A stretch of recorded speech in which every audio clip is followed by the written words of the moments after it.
Commonly known as the Mad Titan, Thanos was one of the most destructive and powerful villains in all of Marvel, as he's killed trillions of innocent beings, and was capable of overpowering nearly anyone that would dare challenge him once he acquired the Infinity Gauntlet and all of its gems. But before he became a godlike being and murdered everyone in his path, what was Thanos like as a child, and later as a teenager? Thanos was born on the Saturn moon Titan, as a part of a group known as Titanians, who were eternal beings ruled by the exiled Eternals A'ars and Sui-San. Most of those whom they created shared their same physical traits and characteristics, but Thanos was not among them. Upon his arrival to the world, Thanos' birth came with shock from the doctors as they witnessed what looked to be a spawn of a demon.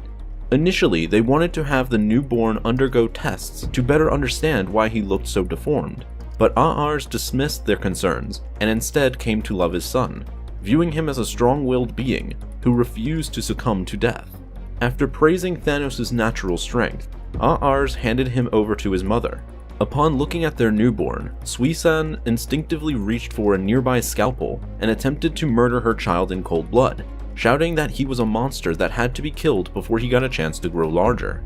Surprised at her reaction, A'ars had the frantic woman sedated before he took Thanos away to safety. She later was sent to a mental hospital and restrained, as she remained insane ever since.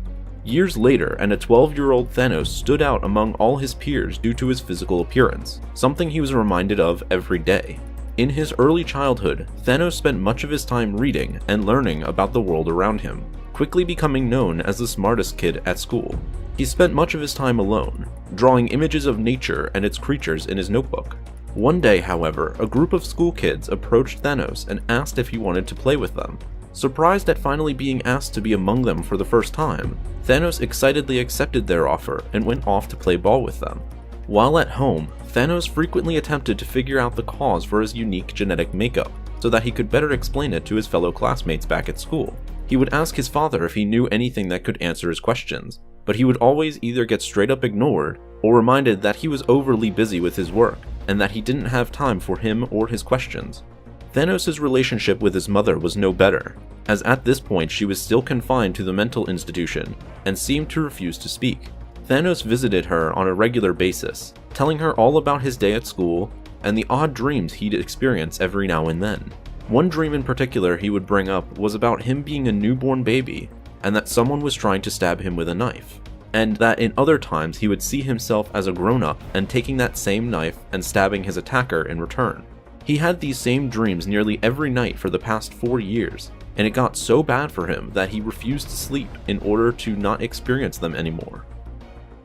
As Thanos became more popular at school, he gained a keen interest from a mysterious girl who became fascinated with him over time.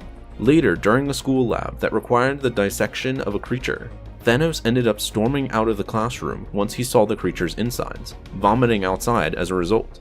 While outside cleaning up his mess, he was approached by this mysterious girl who attempted to comfort him, explaining that dissecting dead creatures will get easier as he continues to do it more often. Thanos didn't like what he heard, claiming he never wanted to dissect another living being ever again, even if it meant giving up on his dream of becoming a great scientist one day like his father. She told him that he just needed time to clear his head and to think about what he had just experienced, and that a great way to do that would be to explore a forbidden cave she herself frequently visited. Thanos did just that, taking a few of his friends with him. While they walked deeper and deeper into the cave, the entire place began to rumble as rocks started to crash upon them. Once the cave-in stopped, Thanos found himself trapped and separated from his friends. He spent the next 3 days digging his way out, finally reaching the outer edges of the cave, only to discover the terrible fate of his friends. They all had perished as they were eaten alive by giant lizards, which apparently found him